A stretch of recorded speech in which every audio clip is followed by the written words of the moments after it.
ரூ. 3 விளக்கு இருக்குன்னு சொல்லி நேற்று ஒரு வீடியோ போட்டிருந்தேங்க. மண்பாண்டத்தில் செஞ்சுருப்பாங்களா அந்த விளக்கு. ஸோ அழகாக இதில் எண்ணெய் நெய் நீங்கள் தூக்குவாளியில் ஊற்றி வச்சுட்டு விளக்கு கூட ஏற்றலாம். ரூ. 10 பித்தளை விளக்கு இருக்குங்க. ரூ. 10 ரூ. 20 ரூ. 30 அப்படின்னு சொல்லிட்டு உங்களுக்கு விளக்கு வச்சுருக்காங்க. ஹை ரேஞ்சில் இருக்க விளக்குமே இருக்குங்க. உங்களுக்கு அப்படியே நான் காட்டுறேன். உங்களுக்கு எந்த விளக்கு வேணுமோ அந்த விளக்கை நீங்கள் வாங்கிக்கலாங்க. கார்த்திகை நாளைக்கு தான் பெரிய கார்த்திகை. ஸோ இது பார்த்தீங்கன்னா சிந்தாமல் நீங்கள் விளக்கு ஏற்றிக்கலாம். இதோட ப்ரைஸ் ரூ. 65 ரூ. 85 அப்படின்னு சொல்லிட்டு ஒரு ரகம் வச்சிருக்காங்க. ஐமுக விளக்குங்க. 5 திரி போட்டு ஏத்துறது, நீங்க 7 திரி போட்டு ஏத்துறதுமே இருக்கு. உங்களுக்கு என்ன வந்துச்சுன்னா இந்த தட்டிலே கலெக்ட் ஆயிடும். ஸோ இது உங்களுக்கு சூப்பரான பர்பஸ். இதெல்லாம் பாத்தீங்கன்னா செம்ம குவாலிட்டியில வச்சிருக்காங்க.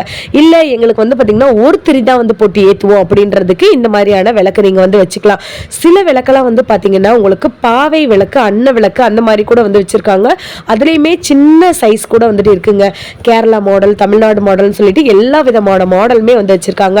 லாங் வீடியோ ஒரு வேளை பார்க்கணும்னு நினைச்சீங்கன்னா லிங்க்னு சொல்லுங்க. நம்ம மதுரை மாடுதாவணியில் இருக்கக்கூடிய சூப்பர் சரவணா ஸ்டோர்ல 7th ஃப்ளோர்ல தான் இந்த மாதிரியான விளக்கு கலெக்ஷன்ஸ் இருக்குங்க. அன்ன விளக்குல பாத்தீங்கன்னா கம்மியான ரேட் இருக்கு. இதெல்லாம் பாத்தீங்கன்னா காசு விளக்கு அப்படின்னு சொல்லுவாங்க. சுத்தியிலே பாத்தீங்கன்னா லக்ஷ்மியோட காசு வடிவம் வச்சிருப்பாங்க. அதுக்கு சென்டர்ல இந்த மாதிரி விளக்கு இருக்கும். ரொம்ப விசேஷமான விளக்கு. இல்ல சிஸ்டர் எங்களுக்கு ரூ. 20 30 50 அந்த ரேஞ்சுக்கே போதும்னு நினைச்சீங்கன்னா உங்களுக்கு நார்மலா இருக்க விளக்கு கூட வாங்கிக்கலாம். கண்டிப்பா இந்த வீடியோ பிடிச்சிருந்துச்சுன்னா உங்களுக்கு மண்பாண்ட வீடியோ பிடிச்சிருந்தாலும் சொல்லுங்க, இந்த வீடியோ பிடிச்சிருந்தாலும் சொல்லுங்க.